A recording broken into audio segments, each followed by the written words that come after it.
taser, and nothing happened. And then he told me I shot him. The emotional testimony as a former officer Kim Potter takes the stand, breaking down into tears when talking about the moments she shot Dante Wright, claiming she confused her gun for her taser. Potter telling the jury the traffic stop just went chaotic, at one point sobbing and saying, "I'm sorry it happened and I didn't want to hurt anybody." The defense resting its case, jury deliberations beginning next week.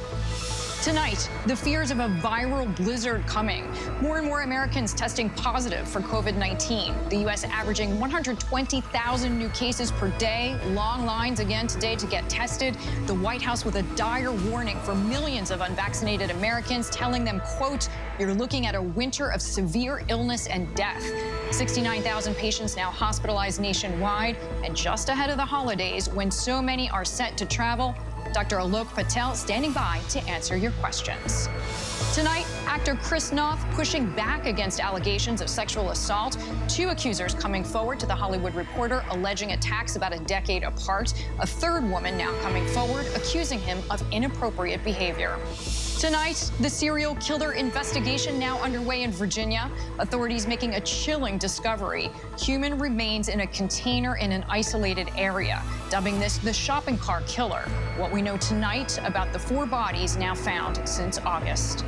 Tonight, heavy rain taking aim at the already battered heartland, and the state's still cleaning up after those deadly tornadoes. The system now moving into the northeast. Rob Marciano times it all out.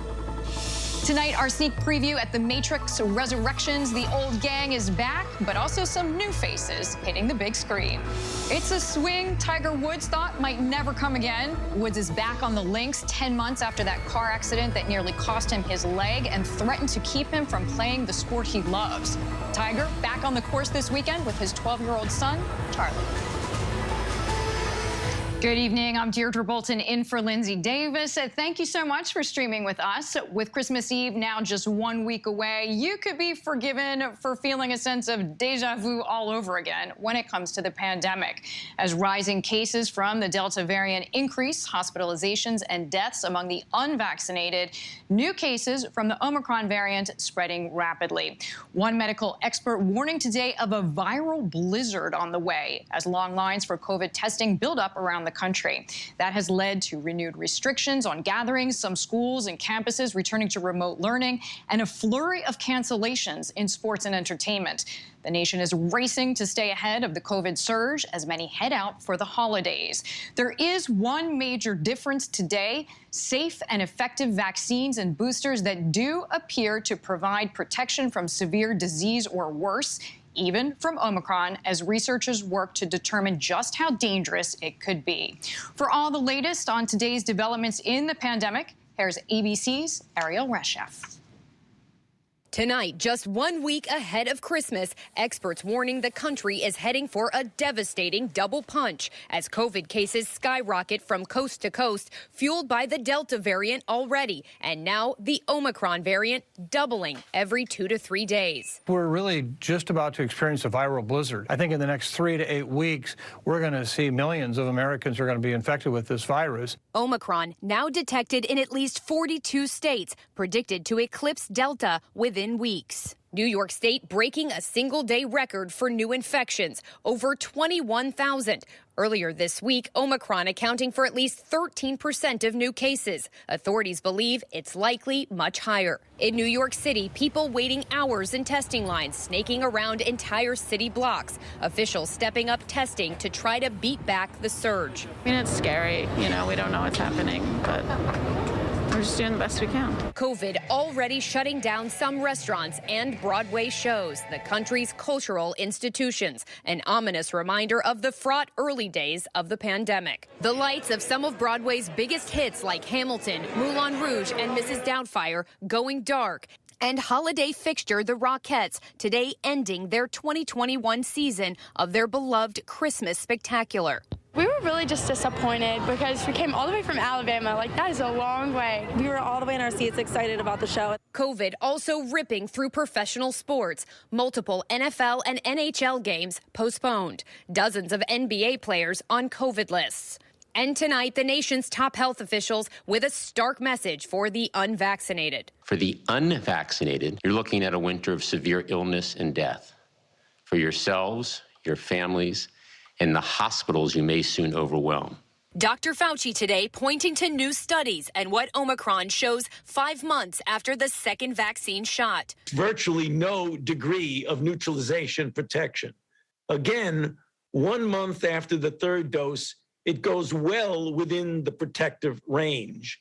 Dr. Fauci pushing for more Americans to get vaccinated if you're not, and get boosters to boost your antibody levels if you're already vaccinated. So the bottom line of what we've been telling you all along, it is critical to get vaccinated. If you are vaccinated, it is critical for optimal protection to get boosted. Overwhelmed hospitals already coping with the crush of Delta cases, now bracing for that Omicron surge. In Ohio, hospitalizations approaching a record high. Governor Mike DeWine today deploying more than 1,000 National Guard troops, saying 9 out of 10 patients in the hospital with COVID are unvaccinated. We're at a point 22 months into this or so when our medical personnel have just been slammed. All of this constitutes this perfect storm. New Hampshire and Maine seeing more cases than at any time during the pandemic. You'll learn how to use the beds. Maine's National Guard also called in to assist hospital staff. Their presence here it's like a great Christmas gift. Our workforce is exhausted, and they've been fighting this pandemic since the very beginning, and as we all know, it's only getting worse. Ariel Reshef joins me now. Ariel, another major headline on young children and vaccines today. We know Pfizer's vaccine for children 5 to 11 already authorized out to millions, but there's a setback in the trials of children younger than 5. What did they find? Well, Deirdre, Pfizer found that the 2 lower doses for that age group may not be enough protection, so they are testing to see whether a third dose may boost those protective antibodies enough to protect those younger children. But experts are emphasizing that those vaccines for kids ages 5 to 11 are safe and effective. Deirdre? Ariel, thank you very much. You probably have a lot of questions, so do we. We wanted to bring Dr. Alok Patel from Stanford Children's Health. Thank you so much for your time tonight, Doctor. Glad to have you with us. We have a lot of questions for you. We're going to go through rapid fire, cover as much ground as possible. So it certainly seems that Omicron is more contagious. Do we know specifically how it is spreading this much faster than Delta? Well, Deirdre, there's multiple lab studies out there showing that it does spread pretty rapidly by a magnitude of up to 70 times in some studies in certain tissue in the body. But if we look at the real world data and we see that doubling amount, how it's doubling in some areas of the world in 2 to 3 days, that is a big step above Delta. But as you said, this doesn't necessarily mean it's more virulent or more dangerous than the Delta strain. But it definitely looks like it's more transmissible. Okay, so not cause for alarm necessarily at the moment. I want to refer to Dr. Fauci, who has mentioned a limited number of PCR tests don't catch the variant. So to what extent, in your view, is this reason for concern? So that alone, there is a little bit of a reason concern there, because as we've seen these reports of people testing negative, then going to a gathering, and they're winding up testing positive later on from the Omicron variant, or for someone who said, hey, I tested negative, I should be okay. That is something that we're going to get more real-time data analysis of. But even if we look at testing, and if you're taking multiple tests, you should say like, hey, I have a good chance of catching a positive test if I was exposed. But right now, Deirdre, we're looking at about 1.7 million tests a day in the United States. With modelings projected, we need to double, if not triple that amount as we head into a winter surge.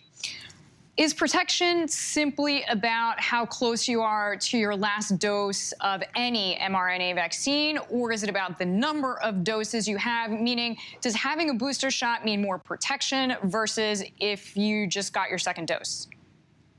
That's a great question. And, you know, it does look like the antibody levels are starting to wane after 6 months. And so it's possible that we should stop using the term booster and just call this the third dose in a 3-dose series. But Deirdre, a couple of really important things is those first 2 shots are still very effective at preventing severe illness, hospitalizations, or death, which is what the vaccines were designed to do in the first place. But also, it's important, a lot of these lab studies out there are just looking at waning antibody levels, of the immune response from the vaccines when we know the other arm of your immune system, the T cells, are still pretty effective. So everyone out there should understand that the vaccines still work really well, but you get all three and you have great protection against Delta and Omicron that may actually last for a very long time. Okay, good to know. Dr. Fauci, again, I'm referencing him, says he feels comfortable seeing vaccinated friends or family who have been exposed to COVID recently but have not tested positive. In that scenario, would you? I feel comfortable in that scenario as well. Now, I can't predict how Dr. Fauci is handling his holiday gatherings, but for me personally, I will tell you what I'm doing right now. I'm in Phoenix, Arizona, where I grew up. We're having a gathering later. Everyone coming is vaccinated. There's a few people who are not yet boosted. There are people who have a little bit more concern. They're going to go out there. They're going to get tested. We have antigen tests. The first round of our white elephant party might include antigen tests for everyone, but that's what we're doing because that's a way that we can all be safe and we can get together and party like it's 2019. Even with this idea that maybe not all tests catch everything? I think that's why those who are concerned, those who have been exposed in the past, are taking multiple tests. So they're taking an antigen test in multiple days in a row, or they're taking multiple PCRs if there is a concern that they've been exposed. I think that's the important thing is people out there understand their own individual scenarios. They understand what their work exposure looks like, what their travel exposure looks like, what community they live in. These are all really important factors to take into account. Okay, but clearly you are comfortable getting on an airplane. Would you be comfortable eating in a restaurant indoors, meaning with strangers? Now, if these strangers are in a state where we're indoors and you don't have to be vaccinated, I'm a lot less comfortable. In California or New York, for example, there is a indoor vaccine there is a vaccine mandate if you're going to go to an establishment indoor and eat or drink. I feel much more comfortable in that scenario to do something like that. And you mentioned airplanes. We're all wearing masks on airplanes, and I don't know if that's something that I'm going to take off well after the pandemic. I feel like that's just a great idea in general. I like the idea well after the pandemic. Dr. Patel, some schools already moving to virtual schooling, colleges scaling back or canceling in-person learning. Do you see a lot of learning in the next few months happening out of school or off campus? I hope not. I'm just going to bluntly say that. I hope that we can do everything we can to keep students in person when applicable, because we know that's the best way they learn. And, I think it's important that we look at the new CDC data about testing to stay, meaning if there's exposures, what can we do in terms of screening and testing to make sure kids can stay in school? I wouldn't want to see a reflective activity where a few kids test positive and all of a sudden we're shutting down the entire school rather than trying to isolate a certain group or screen ahead of time. That's something that we need to really pay attention to as we continuously see numbers rise. Speaking of a certain group and kids, younger ones, so 2 to 5 years old, may have to wait months longer to get a shot of a vaccine. Pfizer, of course, announcing that setback earlier. What does this mean to you as we fight this virus? This was such a huge setback, not only for myself, but for a lot of parents out there who are really looking forward to giving their kids that extra protection. What this means for me is that people are going to have to hang on a little bit longer and do what they've been doing to protect those kids, especially those young kids aged 2 to 5 who so desperately want to get back to their old lives. And it's important that we pay attention to this. According to the American Academy of Pediatrics, we're entering our 18th week with over 100,000 positive tests in children. And these are children who are vulnerable. We've done a great job of protecting them, so they may not have a high level of natural immunity. And this is exactly the population that Omicron wants to target. Yeah, and it's also hard for them to understand all the rules to follow. Dr. Alok Patel, thank you so much for the time and lending us your expertise. Thank you, and happy holidays. Now to Kim Potter on trial for manslaughter in the death of Dante Wright in Minnesota. Today, she took the stand in her own defense, breaking down in tears, saying that when the traffic stop became chaotic, she mistook her gun for a taser. ABC's Stephanie Ramos has the details and a warning. The images are disturbing. Tonight, former Minnesota police officer Kim Potter breaking down in court. Potter sobbing on the stand at her trial. She's charged with manslaughter in the fatal shooting of 20-year-old Dante Wright during a traffic stop. They're still struggling, and I can see Sergeant Johnson and the driver struggling over the gear shift because I can see Johnson's hand, and then I can see his face. And you knew Johnson for many years before this, is that right? Yes. And by looking at his face at that point in time, what did you interpret it to mean? He had a look of fear on his face. It's nothing I'd seen before. I remember yelling, "Taser, taser, taser," and nothing happened. And then he told me I shot him. Potter recalling the moments she shot Wright in the chest with her gun that she says she mistook for her taser. They had an ambulance for me, and I don't know why. And then I was at the station. I don't remember a lot of things afterwards. In April, Wright was initially pulled over for an expired tag and an air freshener hanging from the rearview mirror, which is illegal in Minnesota. In your experience of 26 years and being a patrol officer all those years, is stopping any vehicle at any time that you don't know, does that be considered a dangerous situation? Yes. Why? Sometimes there's guns in the car. Sometimes there's uncooperative people. You don't know who you're stopping. Brooklyn Center police officers discovered Wright had an outstanding warrant for a misdemeanor weapons violation. When the officer Potter was training tried to arrest Wright, he struggled to get back in the car, and Potter fired. I shot him! Oh my God! Prosecutors arguing Potter acted recklessly and negligently, regardless of her intent, pressing her about her training in taser use, whether she should have known the difference between her taser holstered on her left and her gun holstered on her right. We aren't always drawing our tasers from our holsters. A lot of times we were in plain clothes during training. Okay, well, your policy that you're required to abide by, that you signed off on, requires that you perform reaction hand draws, true? During the training, yes. It also includes the reason for that, right? Yes. And that's so that you reduce the possibility of accidentally drawing and firing a firearm, right? Yes. Potter seen here after the shooting, inconsolable.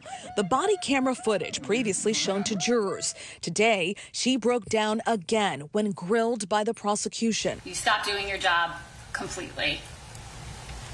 You didn't communicate what happened over the radio, right? No. You didn't make sure any officers knew what you had just done, right?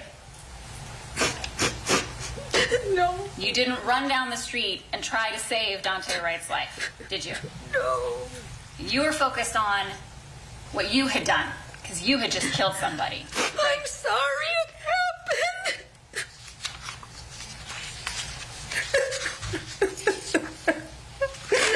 I'm so sorry.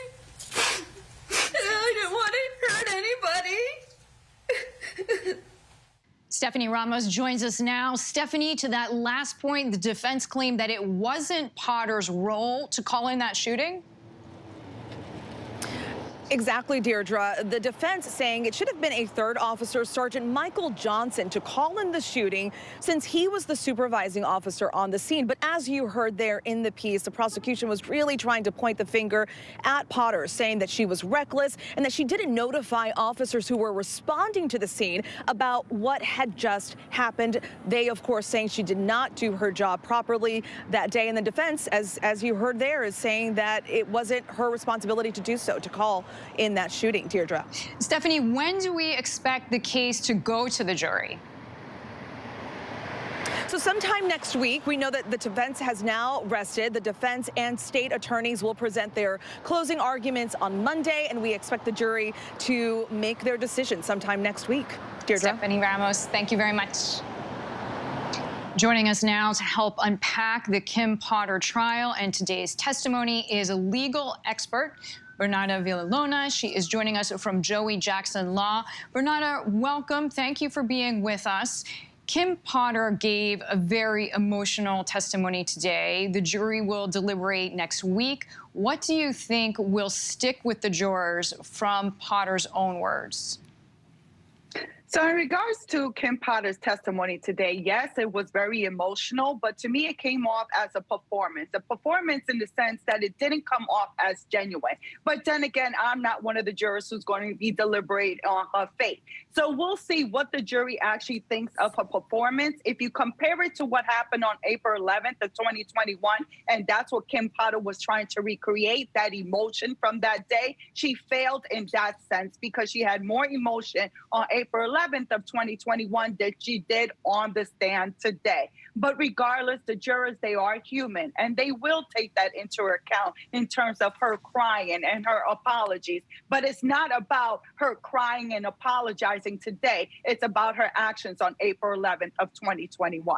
So it sounds like, as you said, if you were on the jury, you would think that she hurt her case by taking the stance. Okay, but you think the jury, it's too difficult to tell at this point?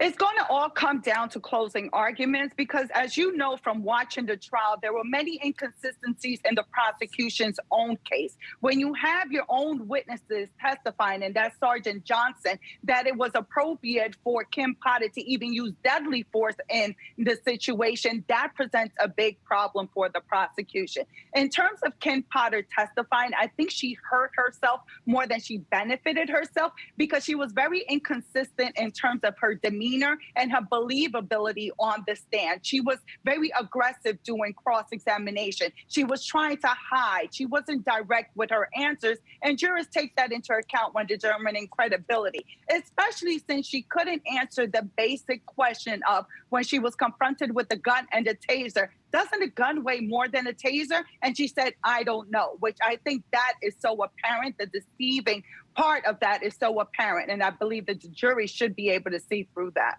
Now, you've said on this show that there was a battle of the experts on the question of what's reasonable use of force in this situation. Manslaughter, as we know, is about recklessness and negligence, not an intent to kill. So that's a nuance that the jurors really have to think through and sift through. How do you think they are going to process that? So that's going to be very difficult for the jury to process, especially because it wasn't just a battle of the experts, but like I stated before, the own witnesses of the prosecution said that the force that Kim Potter used, whether it was deadly with a firearm or her original intent of using a taser, was actually called for in this circumstance. However, the jury is going to have to focus on the closing arguments, and I really hope that the prosecutor hones in that you have a woman 26 years on the force, that for at least 19 years, she kept that taser on the left-hand side. And each year that she possessed that taser, she took training. In that training, she signed off on that training that she acknowledged the risk that could happen if you mistake your gun for your taser. So all that training needs to be put in front of the jury and emphasized for the jury that because of that training, she was reckless. Because of that training, she was negligent. And in addition to that, that even through her own basic day in and out going to work, she failed on multiple times even to test that taser, which is required by every police officer who owns a taser. And she had to admit that during her testimony on cross-examination today. Bernarda, thank you. Bernarda Villalona. Thank you. We turn to Washington, where we are approaching the one-year anniversary of the deadly January 6th insurrection. Just this week, the D.C. Attorney General filed a civil lawsuit against two far-right groups, the Proud Boys and the Oath Keepers, along with dozens of their members, alleging they participated in a coordinated attack aimed at overturning a lawful election and interfering with government functions. Joining us tonight is D.C. Attorney General Karl Racine. Thank you so much for your time, Attorney General. Glad to have you with us. I want to get to your lawsuit in just a minute, but first, longtime Trump advisor Roger Stone today pleading the Fifth to every question asked of him by the House Select Committee investigating that January 6th Capitol attack. What do you make of that? Well, under our Constitution, of course, individuals who are called to testify before a civil or criminal body in a mandatory way have the right to assert the Fifth Amendment when they believe that their responses could result in their being criminally prosecuted. I think it's important to note that many people have testified before the Congressional Committee and did not assert the Fifth. I can't get in between of Mr. Stone and his lawyer. What I can tell you is that Mr. Stone and others obviously have made their intention known. They have, riled up people, incited people, and they've told many lies in the last 5 years. Maybe there's a reason why he's taking the Fifth. Yeah, Mr. AG, there have been now more than 700 people arrested for crimes related to the attack on the Capitol. Just today, one of the protesters sentenced to 5 years in prison. So why also bring this civil lawsuit? History teaches us that accountability, American value, restitution and recompense, an American value, seeking civil and criminal justice, American value, actually deters future illegal conduct, including insurrectionist and hate activity. That's why we brought the suit. If you go back and look at things like the Ku Klux Klan Act, passed in order to make sure that organizations like the Ku Klux Klan followed federal law, right? This is a lawsuit that is backing up the law. And the law tells us that you cannot violently attack the Capitol. You can't bring a wooden gallows ready to execute people, and you certainly cannot beat and maim police officers. That's why we're doing this. We're standing up for the Metropolitan Police Department and the District of Columbia that itself was a victim on January 6th. So obviously you are hoping to send a message. You have said that the criminal cases have provided explicit evidence of conspiracy that implicates both the Proud Boys and the Oath Keepers. Walk us through what you consider to be some of the more concrete evidence that these groups are responsible, and not just the individuals who were physically at the Capitol. Sure. Well, you know, organizations are made up, of course, of individuals. They have an organizational structure. They call meetings, they communicate, they direct people as to how they should act. I'm the Attorney General. I run an organization called the Office of Attorney General. I literally do get together, make a plan, ask people to do certain things. The evidence shows that the Proud Boys and Oath Keepers, well before January 6th, and shortly after President Trump made that comment in the debate with Joe Biden about stand back but stand by, we're ready to go. And once the President of the United States started talking about January 6th going to be a wild and crazy day, come up to Washington, oh my goodness, the evidence shows planning, orchestration, organization, all about coming to January 6th and heading to the Capitol to create violence. We have all of that evidence in documents, in videos, and of course, everything you saw on January 6th. You remember men in backpacks, earplugs in their ears, clearly communicating, marching up the Capitol steps with ropes, and again, wooden gallows. That wasn't spontaneous. That was planned. I can't wait to make our case in court. We are watching some of the images to which you are referring, and I think most Americans were outright shocked by those days' events. But generally speaking, even as we watch this video, it can be tough to establish the existence of a conspiracy or that a group incited violence, even in a civil case. So what are some of the challenges you anticipate as this case moves forward? You're right. It is tough, and it should be tough. To prove anyone certainly criminally liable, that's not our case, or to impose financial penalties. Our standard of proof, of course, is preponderance of evidence. And there's going to be a judge who's going to make sure that our case only survives if we've produced enough evidence and we've shown that the law that we've cited actually applies.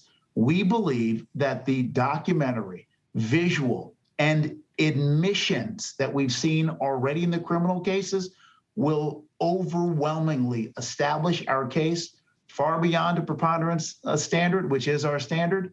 And we're very confident that a judge, whether that judge was appointed by a Democratic president or a Republican president, will follow the law and process, and a jury will determine that these folks and the Proud Boys and Oath Keepers violated the law, and they did something that we're not doing. They decided to proceed in a violent way in a country of laws that has a civil process. We're proceeding in a civil process, civil procedure, and we're going to prove a case. They get a chance to defend it, but we've got the evidence. And here's the deal. In America, You cannot storm the Capitol violently to prevent a peaceful transfer of power. That happens in other countries, and that's why we're the greatest country in the world. We're standing up for that notion. Now, one part of your lawsuit, or rather omission, is that it does not name former President Trump as a defendant, nor any of his top aides or allies. Did your team speak about making him a defendant, or is this case meant to be a separate one in the future? What are your thoughts on that? Well, again, organizing, planning, participating. With respect to the president and people who spoke on January 5 and who spoke on January 6, including former President Trump, let me just tell you straight up, our investigation continues. As you know, in a civil case, it's not at all unusual. Indeed, it's the norm to add defendants to a case or sometimes take defendants off if we later find that our allegations, that's what they are right now, were incorrect. So I certainly believe that the President of the United States invited this. My personal view is that he incited this. We're going to continue our investigation and let the facts lead to its natural conclusion. We're not afraid to add the president or anyone else if we believe we can establish the case. D.C. Attorney General Karl Racine, thank you so much for your time. Thank you very much. John Mosley, a lawyer representing one of the leaders of the Proud Boys and a member of the Oath Keepers, told ABC News that he is, quote, confident these groups don't disagree with the idea of a lawsuit for those who are responsible to reimburse the District of Columbia, but they strongly deny that they are the ones who committed the acts alleged in the lawsuit. When we come back, will Ghislaine Maxwell take the stand in her trial? We now have the answer. We're keeping an eye on those deadly storms that have been sweeping east all week. Plus, what do we know about the Christmas forecast? But up next, the suspected serial killer now in custody. Police are calling him the shopping cart killer. How they believe he lured his victims. Stay with us. With so much at stake, so much on the line, more Americans turn here than any place else. ABC News World News Tonight with David Muir, America's #1 most watched newscast, now streaming on ABC News Live. It was a scary time. In the 70s, you had multiple bodies showing up in Los Angeles. There were so many murders happening. You had to have a name for it, serial killer. There was a human head in there. This was premeditated evil. We have this clock. This person is going to do this again. It's me against the killer. Who's going to win? We'll see who laughs last. What came next was unlike anything they had ever seen. Admit it, these days, what you need to know seems to change just about every day. What is it that you really want to know, need to know? To help you not just get through your day, but to make the most of it. Feel smarter. Feel better. Feel happier. Well, how about a third hour of Good Morning America? GMA 3, what you need to know. Now streaming on ABC News Live. It's all about you. I risked my life. I put my family in danger. If I was caught, they would have put a bullet in my head. But it was the right thing to do. It was the only thing to do. Terror plot foiled in Garden City, Kansas. That would have been one of the most deadly acts of domestic terrorism ever in the United States. It would have been Oklahoma City. He put his family, himself, in jeopardy for us.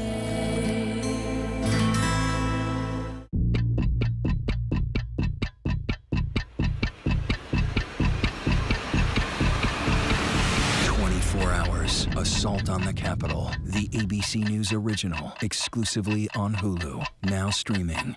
This is what being live is all about. This is ABC News Live. All right, we're gonna move back. Let's move back. We're surrounded by people squeezing into this bomb shelter. We're on an urgent delivery run. Not afraid to go there. So my question, Mr. President, what are you so afraid of? Breaking news, live events. This is the moment. Streaming straight to you, anytime, anywhere. You just met one friend right here. You're watching ABC News Live. Thanks for streaming with us. National parks are incredibly safe places. A crime will happen. Hey, my wife has fallen. She's in really critical condition. At that time, I thought it was just a tragic accident. There's still a lot of questions we need to ask. There were small things that didn't totally add up. This is 2 lives for Harold that have died now. I was shocked. Something's not right.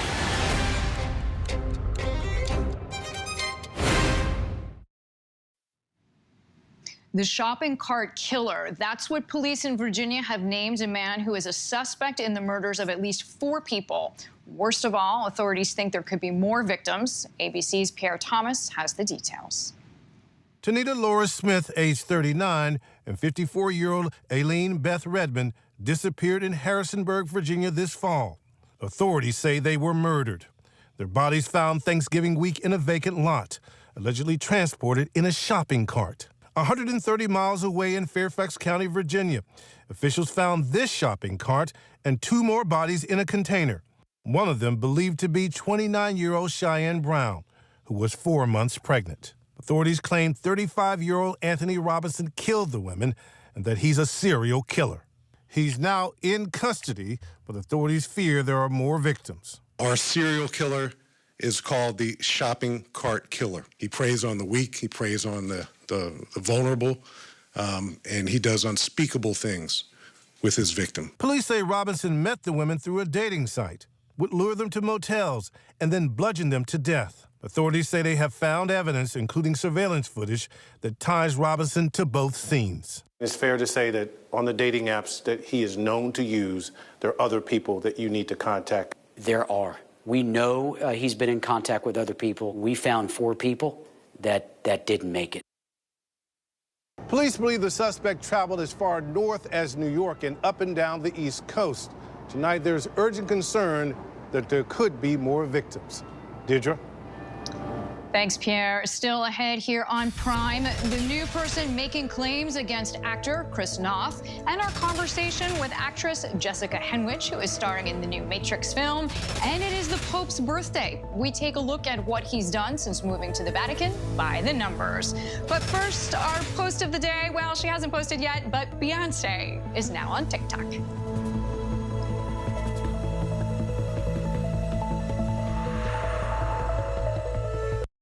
An extraordinary story. A computer salesman was supposed to report to prison to begin a 17-year sentence. They let him turn himself into jail with no escort. No one thought he would run. How do you evade capture for 25 years? How do you do that? Now, join the search, following the U.S. Marshals as they uncover new leads in a global manhunt. Can you help catch this fugitive? Have you seen this man? Have you seen this man? Have you seen this man? Listen and join the all-new Hunt wherever you get your podcasts. It was a scary time in the 70s. You had multiple bodies showing up in Los Angeles. There were so many murders happening. They had to have a name for it. Serial killer. There was a human head in there. This was premeditated evil. We have this clock. This person is going to do this again. It's me against the killer. Who's going to win? We'll see who laughs last. What came next was unlike anything they had ever seen. World News Now. And America This Morning. The best new videos. Breaking news overnight. Your money and concerns about inflation. The pandemic is not over. The stories people are talking about. You don't want to shave your legs? Don't. I was gonna say. And what to expect in the day ahead. From the top of the world, baby! ABC World News Now and America This Morning. Weekday morning starting at 2 a.m. Eastern. Up all night to keep you up to date. Right now, with so much at stake, Sunday mornings, this is the place. Taking on all the tough questions. Straightforward reporting. No spin, no hype, no bull. See why Sunday mornings, more and more Americans are now turning first to ABC's This Week with George Stephanopoulos. Welcome to This Week.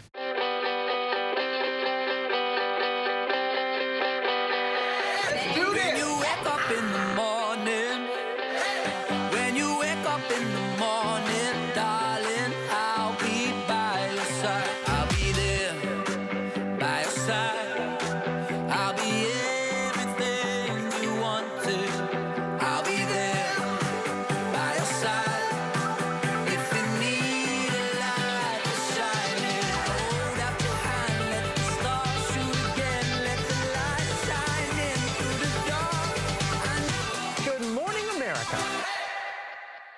This is what being live is all about. Dry fuel. This is ABC News Live. All right, we're gonna move back. Let's move back. We're surrounded by people squeezing into this bomb shelter. We're on an urgent delivery run. Not afraid to go there. So my question, Mr. President, what are you so afraid of? Breaking news, live events. This is the moment. Streaming straight to you, anytime, anywhere. You just met one friend right here. You're watching ABC News Live. Thanks for streaming with us. Tonight, we say happy birthday to Pope Francis and take a look at some of his groundbreaking reforms by the numbers. He's 85 years old today. It's been more than 100 years since a pope was older than that, Leo VIII, who died in 1903. The pope's predecessor, Pope Benedict, retired at this age.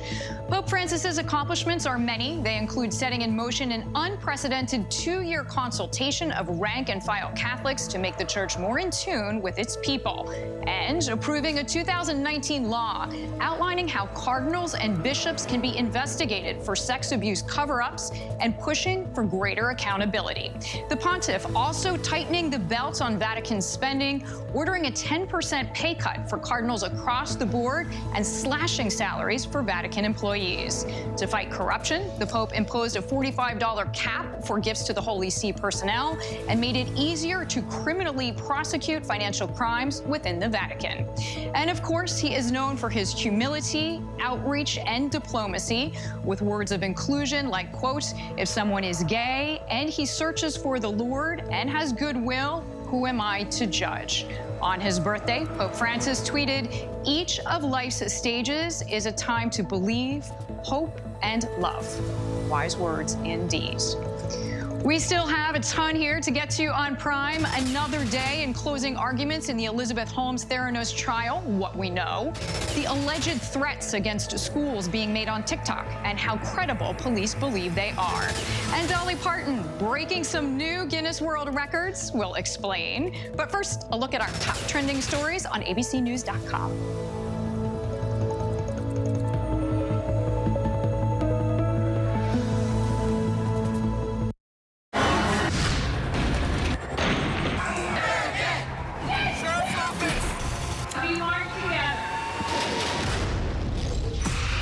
Powerful stories of our time, anytime. Nightline. It's an extraordinary story. A computer salesman was supposed to report to prison to begin a 17-year sentence. They let him turn himself into jail with no escort. No one thought he would run. How do you evade capture for 25 years? How do you do that? Now, join the search, following the U.S. Marshals as they uncover new leads in a global manhunt. Can you help catch this fugitive? Have you seen this man? Have you seen this man? Have you seen this man? Listen and join the all-new hunt wherever you get your podcasts. Now streaming on ABC News Live 2020. True crime, cinematic, real-life drama, stunning, the unthinkable. Follow the clues. The Hunt. True crime 2020. Now streaming on ABC News Live. National parks are incredibly safe places, but crime will happen. Hey, my wife had fallen. She's in really critical condition. At that time, I thought it was just a tragic accident. There's still a lot of questions we need to ask. There were small things that didn't totally add up.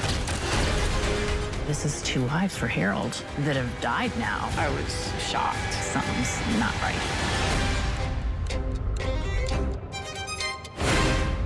Admit it. These days, what you need to know Seems to change just about every day. What is it that you really want to know, need to know, To help you not just get through your day, but to make the most of it. feel smarter, feel better. Feel happier. Well, how about a third hour of Good Morning America? GMA 3, what you need to know. Now streaming on ABC News Live. It's all about you. I know what happened, and I'm not guilty. Why the fascination with criminal trials? Figure out what's really out there. She revealed she had murdered his family. I know in my heart that he did this. It's the time of suspicion. The ending's really tough. You don't know whether truth is going to be difficult to find unless you try to find it.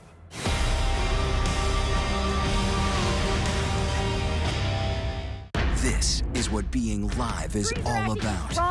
This is ABC News Live. All right, we're gonna move back. Let's move back. We're surrounded by people squeezing into this bomb shelter. We're on an urgent delivery run. Not afraid to go there. So my question, Mr. President, what are you so afraid of? Breaking news, live events. This is the moment. Streaming straight to you, anytime, anywhere. You just met one friend right here. You're watching ABC News Live. Thanks for streaming with us.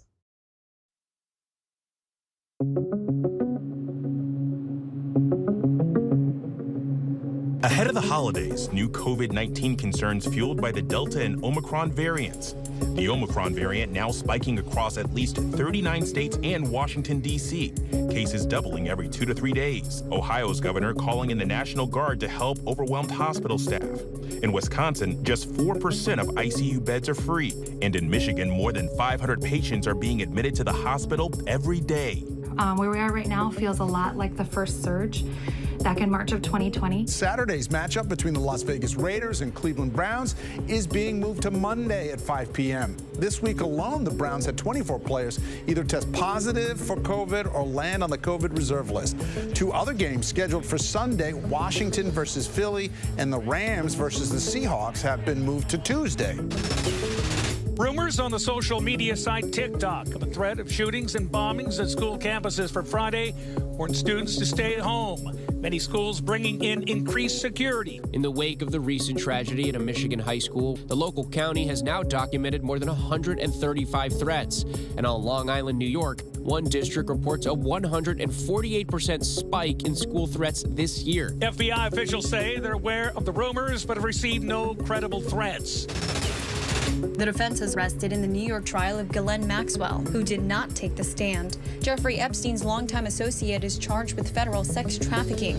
Maxwell has pleaded not guilty to charges stemming from her interactions with 4 teenage girls from 1994 to 2004. Maxwell told the judge, quote, "The government has not proven its case beyond a reasonable doubt, and so there is no need for me to testify," end quote. Most prominent witness today was a former Miss Sweden who denied that she took part in a group sex with Jeffrey Epstein and one of Maxwell's accusers. Appearances from 2 other planned witnesses were scrapped.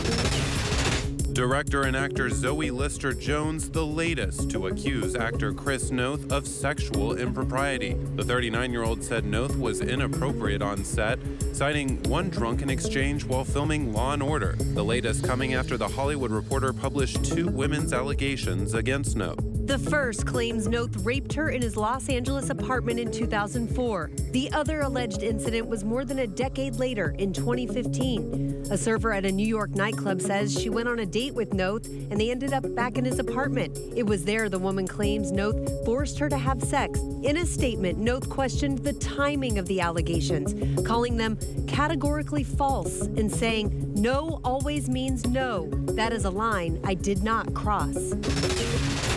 In Northern California, closing arguments have been underway in the fraud trial of Theranos founder Elizabeth Holmes. The government sought to show the Stanford dropout was at the center of the fraud.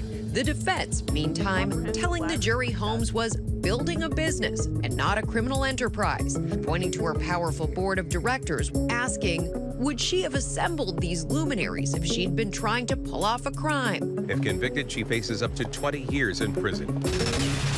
Dolly Parton keeps adding her name to the record books, breaking 3 Guinness World Records, 7 decades on the Billboard U.S. Hot Country Songs chart, along with 25 #1 hits on that list, both records for a female artist. The 75-year-old also broke her own record for the most hits in general, 109 songs. Hard to assume she only works 9 to 5. Parton saying, "This is the kind of stuff that really makes you very humble." Now to that heavy rain pounding the same regions devastated by those deadly tornadoes 1 week ago. The system then moving to the East Coast. Let's bring in senior meteorologist Rob Marciano. Rob, time this all out for us, please. Hey, Deirdre, the rain that's been falling all day long, unfortunately, in Kentucky, in the area they're trying to recover from those tornadoes, is going to be moving into the northeast where there's just enough cold air in spots to create some problems. Winter storm warnings are posted for parts of northern New England. This map shows you where the rain is now, and that low, another wave developing along that front that's been stalled there for a few days. It'll bring another batch of rain through Mississippi, parts of Kentucky, and getting up into Ohio as well. But that wintry mix arrives in New York and northern Pennsylvania and New England tomorrow late morning and sticks around through tomorrow night. I-95 should be fine, but you go farther inland and we're looking at 6 to 8 inches of snowfall. Winter storm warnings are posted there, so first real plowable snow of the season, and then significant rain from Dallas all the way to the East Coast with this system tomorrow. Good news is that next week, a big travel week, obviously, for many, the eastern half of the country will be relatively quiet. The west, though, we've got more storms coming in there, Deirdre. Rob, thank you very much. It's been 18 years since the last Matrix movie came out, but the mind-bending story not over yet. The Matrix Resurrections, the fourth film in the series, will be released in theaters and on HBO Max on December 22nd. Fan favorites like Keanu Reeves and Carrie-Anne Moss reprise their roles from the previous films. We'll also see some new faces, including Jessica Henwick as Bugs. ABC's Will Reeve sat down with Henwick about her role and what it's like joining the Matrix universe. Where are we? Tokyo. A moving portal makes it harder to track us. Congratulations, first off, on joining the Matrix universe. But you had a choice to make because you could either audition for Matrix Resurrections or Shang-Chi, and you chose the Matrix. You called it your red pill, blue pill moment. What was that all about? Yeah, I made 2 stealth tapes, one for Shang-Chi and one for Matrix, and they both came back at the exact same time, and they both wanted me to fly to LA to screen test. But they knew about the other offers, and so they put exclusivity clauses in that they would only fly me if I agreed to only audition for them. And I knew that I had no confirmation that I would get either role, so if I chose wrong, I would lose out on both. But it's pretty simple, you know. The Matrix was very forthcoming and gave me a script, and Marvel is notoriously secret. I've had a great working relationship with them, and I love working them. I hope I will again, but this was just a kind of straightforward decision for me. Now, your character in this film, Bugs, is like one of us. She's a fan of The Matrix. She's a fan of Neo, of course, played by Keanu Reeves. Were you a Matrix fan before you got indoctrinated into this world? Yes, I was a Matrix fan, and I was a fan of Neo. And now Bugs is new. How do you introduce a new character into this world, and how does your character reflect a more contemporary view on things? Well, I mean, it was kind of easy for me to approach Bugs because she is the audience's eyes in. Like you said, she's a fan of The Legend of Neo. She's a fan of The Legend of the Matrix. So I think it's really easy to empathize with her. But yeah, she opens the film and leads us down the rabbit hole and leads Neo back to the truth. When you lie awake at night before this movie premieres, what do you think will be going through your head? I hope that I will be at peace and sleep easy, but you know, there's a lot of pressure on a film like this because it means so much to so many people, and to me as well. I love the original. So I'll probably be worrying, honestly. I'll probably have a sleepless night wondering if I did a good enough job. What sort of responsibility did you feel entering the Matrix here and becoming a part of it? I mean, it's like I said, there's such a huge fandom out there for it, but I kind of reckoned with it when I read the script, I knew it was a completely different beast. It's tonally different. Lana's filmmaking style has changed. It is its own thing. We knew going into it that the original film is so perfect, there's no reason to remake that. You know, it shouldn't be touched. So it had to be something different. Fun, hard, scary, confusing, or something else? What best describes making this film? Fun and hard. We shot for 11 months. It was meant to be 4 months, but because of the COVID shutdown, we all went home. We stopped halfway through, and Lana said, yeah, maybe that'll be it. Maybe we won't come back. She wasn't sure she wanted to come back. She said maybe this will be the legend of Matrix 4 and it will be this unfinished film that no one will ever see, and maybe that's what we're destined to be a part of. And I had just shaved my head for the film, so I wasn't real keen on that. But yeah, it was emotional. Obviously, it's an emotionally volatile time. We got through it. It was really hard. When you see the end result of all your cast and crew's hard work over nearly a year of filming, what did that feel like, and how did the experience resonate with you? I was very nervous going into it because I think I blanked out a lot of what happened. And so I couldn't remember it. I was like, did I do a good job? Did I do a good job? And I was nervous going into it and then exultant at the end. I was really happy. How do you expect Matrix fans to react to this new installment? I think they will love how meta it is. I think they will love all the big topics because they're more relevant now than they were when the film first came out, I think. I think they'll be surprised by the changes, though. It's, you know, it's got a sense of humor. The original has a darkness to it that the new one is more focused on light and hope and the idea that love transcends time and space. There's a brightness to the new one. Where could the Matrix story go from here? You have to ask Lana that. Only she knows. It's all locked in her head. She won't tell us anything. Well, thank you for telling me what you know. I appreciate it, and best of luck on this crazy journey. Thank you so much. Before we go tonight, the image of the day, a fist bump from a son to his father, who happens to be one of the greatest to ever play his sport. Tiger Woods today made another remarkable comeback in the game he loves. That is our show for this hour. Stay tuned to ABC News Live for more context and analysis of the day's top stories. Thank you for streaming with us.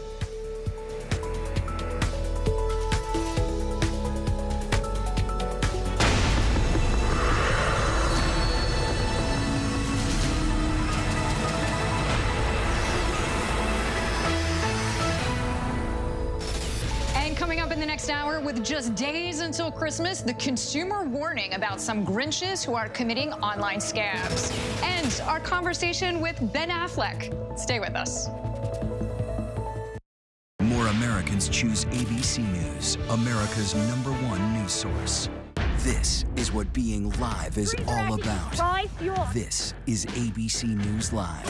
All right, we're gonna move back. Let's move back. We're surrounded by people squeezing into this bomb shelter. We're on an urgent delivery run. Not afraid to go there. So my question, Mr. President, what are you so afraid of? Breaking news, live events. This is the moment. Streaming straight to you, anytime, anywhere. You just met one friend right here. You're watching ABC News Live. Thanks for streaming with us. Admit it, these days, what you need to know Seems to change just about every day. What is it that you really want to know, need to know, To help you not just get through your day, but to make the most of it? Feel smarter, feel better. feel happier. Well, how about a third hour of Good Morning America? GMA 3, what you need to know. Now streaming on ABC News Live. It's all about you. The ladies you love, the hottest topics happening now. There's only one place to find it all. You guys are having the hard conversations. I love The View. The most watched #1 daytime talk show is The View. Now streaming on ABC News Live. It was a scary time. In the 70s, you had multiple bodies showing up in Los Angeles. There were so many murders happening. You had to have a name for it, serial killer. There was a human head in there. This was premeditated evil. You have this clock. This person is going to do this again. It's me against the killer. Who's going to win? We'll see who laughs last. What came next was unlike anything they had ever seen.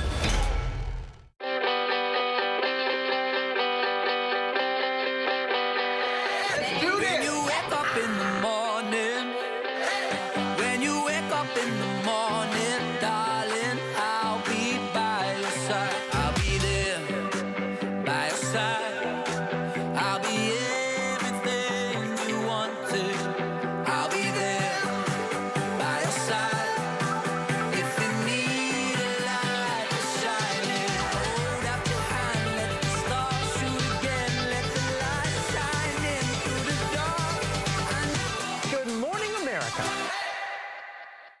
ABC News honored winner of 9 Edward R. Murrow Awards, more than any other network, including winning for the 3rd straight year the award for overall excellence in television. ABC News is America's #1 news source. With so much at stake, more Americans turn here than any other newscast. ABC News World News Tonight with David Muir, America's #1 newscast and the #1 program on television. I'm Deirdre Bolton in for Lindsay Davis. Thank you for streaming with us. We are monitoring developments here at ABC News at this hour. A suspect is in custody, one whom police in Virginia believe may have killed up to 4 people in that state. Human remains were found in a remote spot there earlier this week. 2 others killed around Thanksgiving week. Police believe 35-year-old Anthony Robinson met his victims via a dating app. That deadly storm system we've been tracking all week is now making its final march east, a wintry blast setting up right behind it that will last into Christmas week. This as more heavy rain has hit Kentucky. And 20 years after her untimely death, singer Aaliyah has hit the airwaves. Her new song, With the Weeknd, will be the first single from her upcoming album, Unstoppable, which comes out next year. The reaction on social so far has been mixed. The singer died in 2001 in a plane crash in the Bahamas at just 22 years old. But we begin this hour with the incredible amount of new infections in just days as Omicron continues its unbelievable spread. One top public health official saying it is unlike any variant before it. But is it as virulent? ABC's Ariel Reshef starts us off. Tonight, just 1 week ahead of Christmas, experts warning the country is heading for a devastating double punch as COVID cases skyrocket from coast to coast, fueled by the Delta variant already, and now the Omicron variant doubling every 2 to 3 days. We're really just about to experience a viral blizzard. I think in the next 3 to 8 weeks, we're going to see millions of Americans are going to be infected with this virus. Omicron, now detected in at least 42 states, predicted to eclipse Delta within weeks. New York State breaking a single-day record for new infections, over 21,000. Earlier this week, Omicron accounting for at least 13% of new cases. Authorities believe it's likely much higher. In New York City, people waiting hours in testing lines, snaking around entire city blocks. Officials stepping up testing to try to beat back the surge. I mean, it's scary. You know, we don't know what's happening, but we're just doing the best we can. COVID already shutting down some restaurants and Broadway shows, the country's cultural institutions. An ominous reminder of the fraught early days of the pandemic. The lights of some of Broadway's biggest hits like Hamilton, Moulin Rouge, and Mrs. Doubtfire going dark. And holiday fixture The Rockettes today ending their 2021 season of their beloved Christmas spectacular.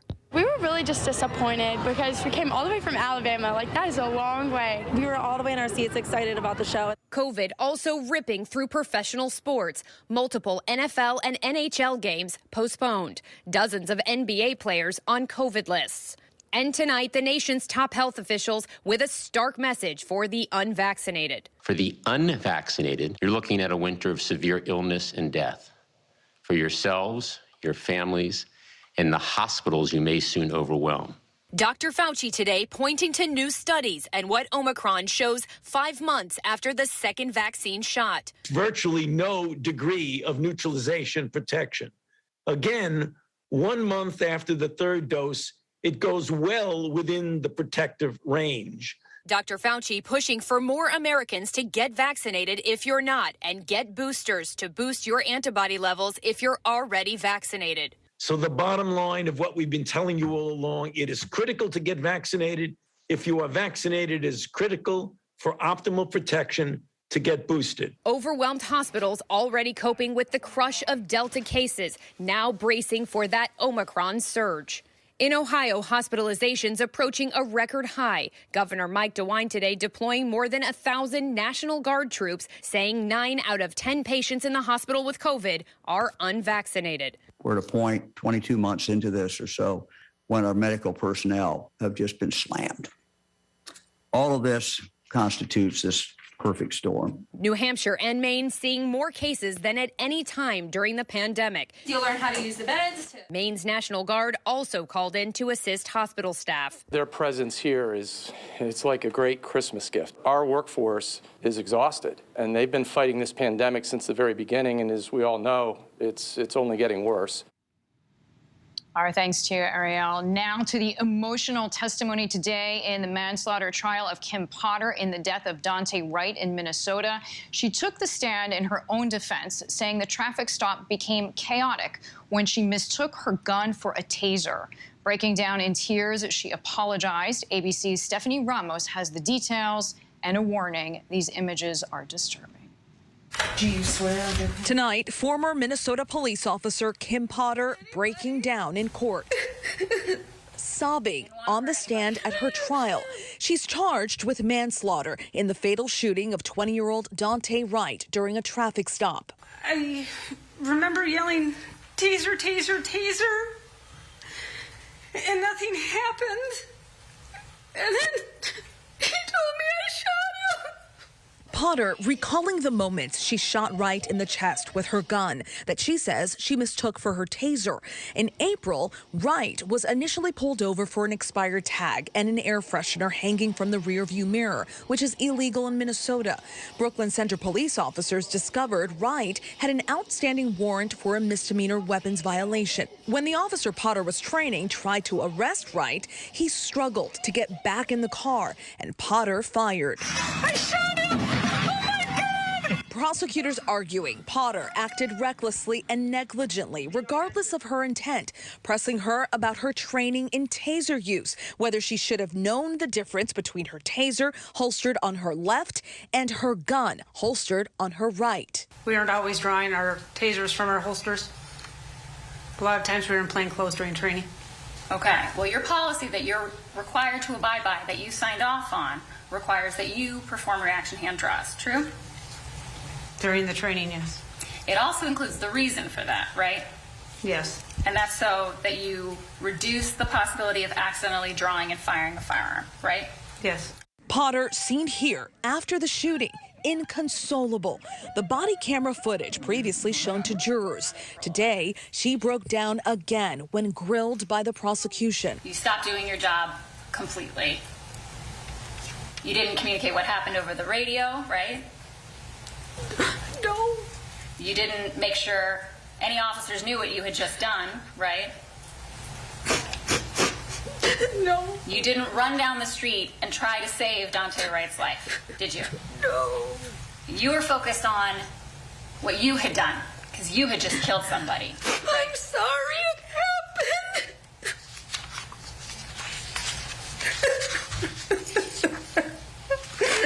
I'm so sorry. I didn't want to hurt anybody. Our thanks to Stephanie Ramos on that important story. Next, to scammers taking advantage of the holiday season. With Christmas just a week away, there is a record number of malicious shopping websites offering consumers fake bargains. Here's ABC's Rebecca Jarvis on how you can spot the fakes and avoid a holiday headache. It's one of the best times of the year to shop online, but experts warn it could also be one of the most dangerous. You really have to be aware and understand where you're doing your shopping. Nickley Raisler from North Dakota says she received a text message promoting what she thought was a Michael Kors sale. Everything seemed to be very realistic. But after her purchase, when her bank declined it, she realized the site was fake. It was one of those moments where it kind of caught me off guard. I was only half paying attention and browsing. Mark Ostrowski with cybersecurity firm Checkpoint says hackers are sending consumers enticing links to supposed deals through text messages, emails, and social media, some claiming discounts as high as 85% off on popular brands. The issue's just getting worse, and the threat actors and malicious folks are just spending even more time trying to fool us. Ostrowski showing GMA two malicious websites. First, this fake Michael Kors, the real and fake sites side by side, and at first glance, both look real. Next, this fake Ray-Ban site, again side by side with the real one. It's easy to see how someone could fall for it. It looks very similar. But once you look at the details. As you kind of scroll down, you kind of look at this. Everything's on sale. Right. Really super sale. Also, if you notice, too, some of the text is off. These are some telltale signs. Ostrowski says to shop safely, look for a lock next to the browser name, telling you the site is secure. I see the lock on the real site over in the left. And to check the URL address. And then over here, you have a domain name that doesn't say Ray-Ban. Doesn't say Ray-Ban. It's a bunch of letters. Bunch of letters. But you can see, though, how you could be fooled pretty quickly. Luxottica, Ray-Ban's parent company, and Michael Kors have repeatedly said the fight against counterfeit products is a priority. It seems like this problem isn't going away anytime soon. The problem's not going away, so really just become smarter. If you want to buy a particular brand of sunglasses or a particular jacket, rather than clicking on that link on your inbox that you didn't ask for, go directly to that website. Our thanks to Rebecca. We turn now to the new eye drops, catching the attention of many Americans who rely on reading glasses. The once-a-day treatment is helping people see up close temporarily without affecting their long-range vision. ABC's Becky Worley has the details. It's hard to imagine a world without glasses, but the makers of Vuity, a new FDA-approved prescription treatment, says using their eye drops may help certain people temporarily ditch the specs. 128 million Americans are affected with an age-related inability to focus on nearby objects, a common condition known as presbyopia. And I'm one of them. At 45, it hit me like boom. I had a really hard time reading anything close up. Everything looks fuzzy. It's not something that we can stave off. It is an inevitability of the aging process, and it happens to everybody eventually. Vuity does not impair distance vision, but according to the makers, clinical trials showed that a single drop in each eye once daily began to work in about 15 minutes and improved close-range vision for up to 6 hours. Intermediate vision used for computer work was improved for up to 10 hours. While the study suggests the drops may be better for those with mild to moderate cases, a 30-day supply can cost you around $80. I would recommend getting an eye exam prior to starting these drops to be 100% sure that these drops will work for you. Now to Ben Affleck, addressing recent comments he made about ex-wife Jennifer Gardner and his sobriety, saying they were taken out of context. ABC's Juju Chang sat down with the actor, who also opened up about his family, his relationship with Jennifer Lopez, and his new movie, The Tender Bar. Ben Affleck clarifying his comments on The Howard Stern Show about his failed marriage that some believe implied he blamed his ex, Jennifer Gardner, for his struggles with alcohol. I was trapped. You know, I was like, I can't leave because of my kids, but I'm not happy. What do I do? And what I did was drink a bottle of scotch and fall asleep on the couch, which turned out not to be the solution. But telling Jimmy Kimmel this week, those comments were taken out of context.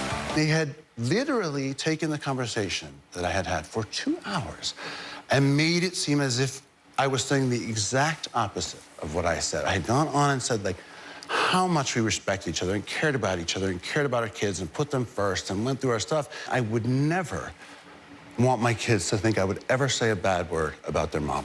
He talked to Howard Stern for the same reason he sat down with us, to talk about his new movie, The Tender Bar, a coming-of-age film where he plays an uncle turned father figure to his nephew, JR, an aspiring writer. You gotta have it. I don't know what it is, but if you don't have it immediately, you never get it. And I say you got it. The boy's real dad has a drinking problem.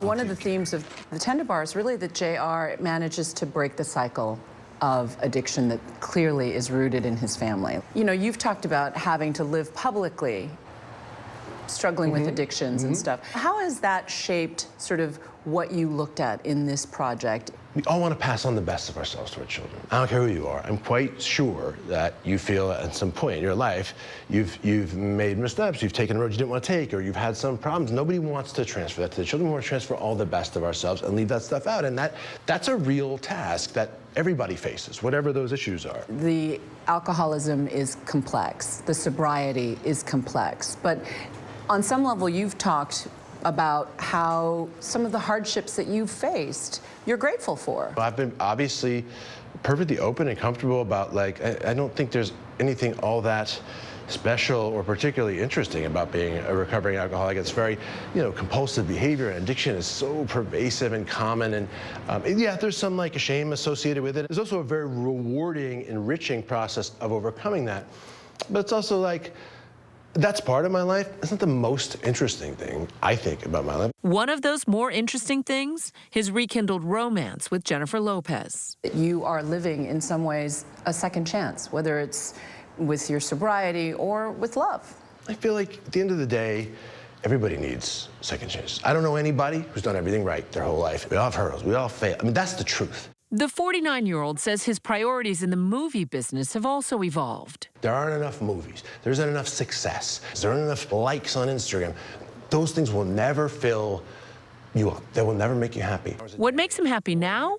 Being present for his kids. My life is better and I'm happier the more I'm around them. Because the only biography that means anything is, written on the hearts of your kids. I'll be long dead and someone's gonna ask my kids, like, what was your dad like?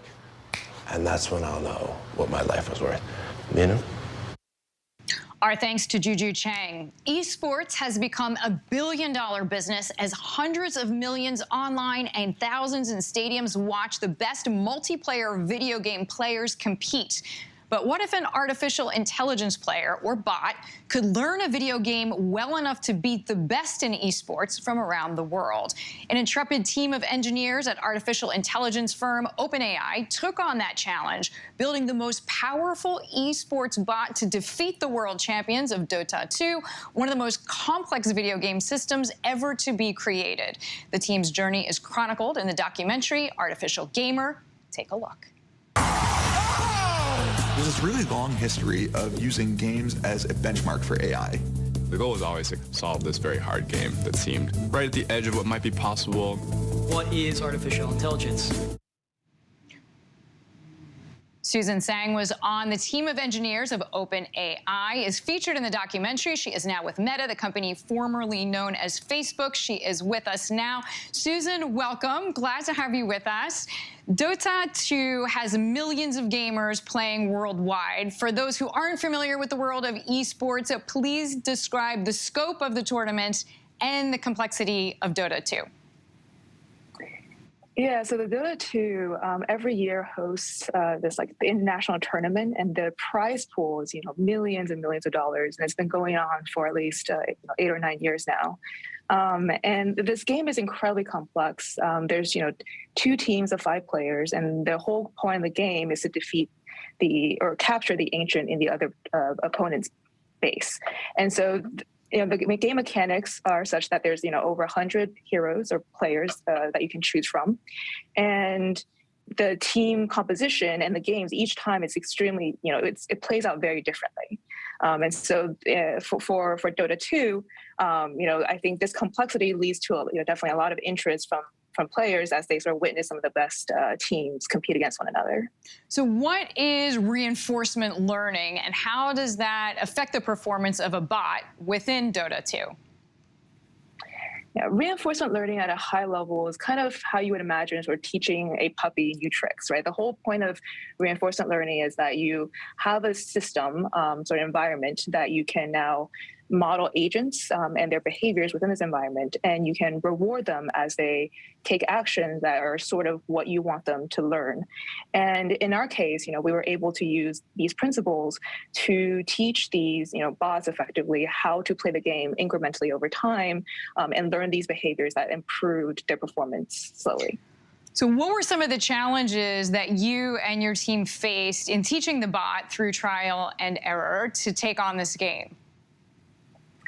I mean, this is a massive systems level problem, mostly because of the amount of compute that we need to simulate the game at scale and actually have it, learn these behaviors just from simply playing versions of itself over time. And so for us, instrumenting that level of scale on, various cloud providers was definitely challenging just because the scope of this is extremely large. And obviously in the process of doing so, we weren't sure whether or not these methods would actually work. So there was a lot of trial and error in that whole experimentation life cycle for us to slowly teach about these advanced behaviors in the game.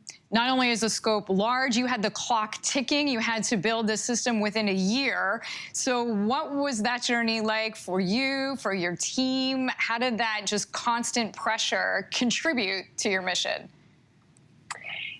Yeah, I mean, it was definitely stressful a few times when we had to sort of demonstrate the capabilities of the bot in a few of our events. And, you know, I think at some point, for us at least, this is definitely almost this mixture of like work and play, where like, you know, you're trying to solve this video game using, you know, bots and compute, where like neither of us individually can play at these levels. And so, you know, for us, these long hours was pretty standard, especially before the actual international and then before our final match. You know, the whole team just had to get together, you know, late in the night and just continue, you know, sort of pushing the boundaries on these fronts. That's really interesting. What are the most important elements for you to come out of this year-long journey? I think for me personally, so that was really pretty new to the field then. I finally sort of got a sense of what potential there is in these AI systems. And before working on this project, I wasn't that convinced, you know, that you can teach agents behaviors, you can use all these, you know, large scale systems to solve these complex problems. And from working on this, you know, it's very clear that there's a lot of potential here for how these systems can now, you know, aim to benefit parts of, you know, individual sort of life in the future, you know, especially when it comes to robotics and automation. So for us, it's like, you know, sort of seeing that potential, seeing how we can make progress consistently, and now looking for some more impactful problems to solve in that realm. There are a lot of people who are afraid of AI, right? They see it as team human, team robots. Is there any kind of message that you want viewers to take away after watching the film? Yeah, I think for us, you know, having worked with these systems for this long, they're not that intelligent, actually. It just so happens that what we're teaching them is like these patterns that they have to observe through an enormous amount of data fed to them. And so for an AI system, I mean, this is, you know, based on my current understanding, right? It's very hard for them to get out of control unless they're misused by humans in some way. So I think that's ultimately these systems, in and of itself, in a nutshell, they're very naive, right? They're usually meant to solve one specific problem with a large amount of data. And that is, you know, when you maybe orchestrate a bunch of these systems together, that might get more complicated, but at the end of the day, it's still a function of what data it sees. And so as long as, you know, we have enough data to sort of inform these models and have them learn these behaviors, that's the ultimate limitation that they will ever have, is a function of what data they see. Susan Sang, thank you so much for the insight and joining us tonight. Artificial Gamer, available in virtual cinemas and maybe coming for a special showing at a theater near you. It will be released on Apple TV and Google Play in February 2022. And still to come, the famous beach and the rarest of sightings there. And Tiger Woods' remarkable return back to the golf course and with his son by his side. With so much at stake, so much on the line, more Americans turn here than any place else. ABC News World News Tonight with David Muir, America's #1 most watched newscast, now streaming on ABC News Live. It was a scary time. In the 70s, you had multiple bodies showing up in Los Angeles. There were so many murders happening. You had to have a name for it, serial killer. There was a human head in there. This was premeditated evil. We have this clock. This person is going to do this again. It's me against the killer. Who's going to win? We'll see who laughs last. What came next was unlike anything they had ever seen. Admit it, these days, what you need to know seems to change just about every day. What is it that you really want to know, need to know? To help you not just get through your day, but to make the most of it. Feel smarter. Feel better. Feel happier. Well, how about a third hour of Good Morning America? GMA 3, what you need to know. Now streaming on ABC News Live. It's all about you. I risked my life. I put my family in danger. If I was caught, they would have put a bullet in my head. But it was the right thing to do. It was the only thing to do.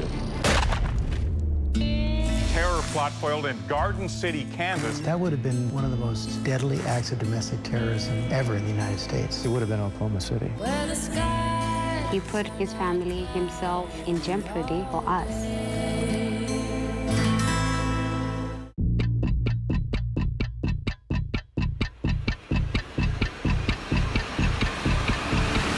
24 hours. Assault on the Capitol. The ABC News original. Exclusively on Hulu. Now streaming. This is what being live is all about. This is ABC News Live. All right, we're gonna move back. Let's move back. We're surrounded by people squeezing into this bomb shelter. We're on an urgent delivery run. Not afraid to go there. So my question, Mr. President, what are you so afraid of? Breaking news, live events. This is the moment. Streaming straight to you, anytime, anywhere. You just met one friend right here. You're watching ABC News Live. Thanks for streaming with us. National parks are incredibly safe places, but crime will happen. My wife has fallen. She's in really critical condition. At that time, I thought it was just a tragic accident. There's still a lot of questions we need to ask. There were small things that didn't totally add up. This is 2 lives for Harold that have died now. I was shocked. Something's not right.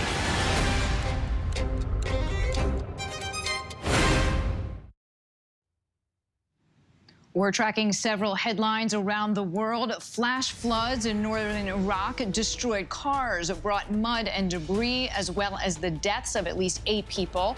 Flooding and intense storms often hit parts of Iraq during the winter, especially in the north, but rarely are they so deadly. Large parts of Iraq's infrastructure remain decimated by decades of war and sanctions under former ruler Saddam Hussein and since the U.S. invasion of 2003. In France, announcing a host of measures as the country struggles to contain Omicron. The French Prime Minister says a bill would be passed which would reinforce the use of a vaccine pass. Public concerts and fireworks during New Year's have also been banned. Travel outside the EU, including the UK, has been heavily restricted. Look at this family of orcas surprising beachgoers in Rio de Janeiro. The black and white killer whales could be seen frolicking in the shallow waters off the city's iconic Ipanema beach. According to local biologists, the whales likely encountered the warmer waters, decided to spend some time there to rest, play, and feed. Who can blame them? And finally tonight, Tiger Woods back on the golf course 10 months after that car crash where Woods himself thought he might never walk again. Victor Okendo reports. All eyes on Tiger Woods today, making his remarkable return to competitive play. A scene we thought we may never see again. Tiger Woods back in a tournament. Tiger playing the Pro-Am at the PNC Championship, his first tournament since that devastating car crash in February that he says nearly cost him his leg. If you would ask me after those 3 months in the bed, would I be here? I would have given you a different answer. Acknowledging he doesn't have the endurance to walk the course yet. My leg's not quite right yet, and it's going to take time. I'm a long way away from playing tournament golf. His son, Charlie, who he says was his greatest motivation to recover, playing alongside in matching black at today's PNC practice round in Orlando. The 12-year-old holding his own. But it's an all-Charlie 18th hole. Brings a smile to Dad's face. Making Dad proud, finishing their round with this birdie on 18. And at times, Tiger used a cart to get around the course today, but he says he will never use one when he returns to the Pro Tour. Deirdre?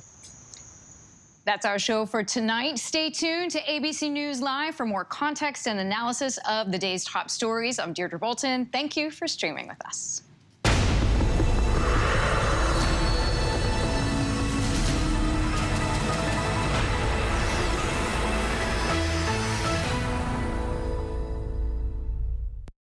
An extraordinary story. A computer salesman was supposed to report to prison to begin a 17-year sentence. They let him turn himself into jail with no escort. No one thought he would run. How do you evade capture for 25 years? How do you do that? Now, join the search, following the U.S. Marshals as they uncover new leads in a global manhunt. Can you help catch this fugitive? Have you seen this man? Have you seen this man? Have you seen this man? Listen and join the all-new Hunt wherever you get your podcasts. It was a scary time. In the 70s, you had multiple bodies showing up in Los Angeles. There were so many murders happening. You had to have a name for it, serial killer. There was a human head in there. This was premeditated evil. You have this clock. This person is going to do this again. It's me against the killer. Who's going to win? We'll see who laughs last. What came next was unlike anything they had ever seen. World News Now. And America This Morning. The best new videos. Breaking news overnight. Your money and concerns about inflation. The